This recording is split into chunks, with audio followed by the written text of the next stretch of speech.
মান হাফাযা আলাইহা কানাত লাহু নূরান ওয়া বুরহানান ওয়া নাজাতান ইয়াউমাল কিয়ামাহ।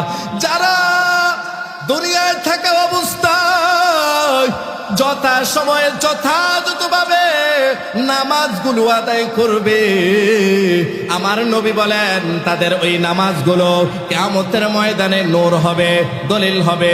মান হাফাযা আলা সালাতি মান হাফাযা আলাইহা কানাত লাহু নূরান ওয়া বুরহানান, দলিল হবে, ওয়া নাজাতান, নাজাতের ব্যবস্থা হবে। ওমান লাম ইউহাফিজ আলাইহা লাম ইয়াকুন লাহু নূরান ওয়ালা বুরহানান ওয়ালা নাজাতান মা ফিরআউন ওয়া হামান ও উবাই ইবনে খাল। আজ যারা দুনিয়ায় থাকা অবস্থায় নামাজগুলো আদায় করবে না, যথাযথভাবে পালন করবে না, মন চাইছে আজকে পড়লাম, মন চাইছে শুক্রবারে পড়লাম, মন চাইছে ঈদের নামাজ পড়লাম, মন চাহে জিন্দেগি করিও না গঠন। আমি আপনি যদি মন চায় জিন্দেগি পরিচালনা করি, আমার নবী বলেন মন চায় যদি জিন্দেগি পরিচালনা করো, তোমার জীবনটা একেবারে নাকাম হয়ে যাবে। আমার আপনার মন চাইছে নামাজ পড়ছি, মন চাইছে নামাজ পড়ি নাই। নবীজি ফরমান নামাজকে হেফাজত না করার কারণে তোমার ওই নামাজ কিয়ামতের ময়দানে নূরও হবে না, দলিলও হবে না, নাজাতের ব্যবস্থাও হবে না, বরঞ্চ তোমার ঠিকানা হবে ফেরাউন, হামান, কারুন, তাদের সাথে, বড় বড় কাফেরদের সাথে। নাউযুবিল্লাহ।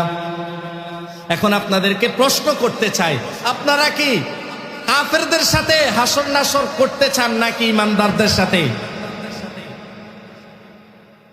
হামান, কারুন, ফেরাউন তারা কি বড় বড় কাফের ছিল না?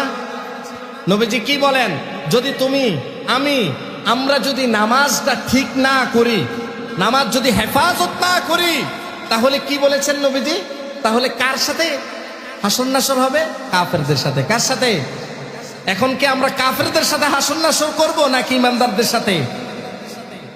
ইমানদারদের সাথে হাসর নাসর করতে হলে আমাদের কি করতে হবে? চিল্লে বলো, কি করতে হবে? নামাজ ছাড়া কোনো বিকল্প নাই। মুমিনের একটাই ঠিকানা, একটাই আসল শান্তির জায়গা হলো মসজিদ, নামাজ। নামাজ ওই মানুষকে শান্তি দিতে পারে, আর কোনো কিছু দিতে পারে না।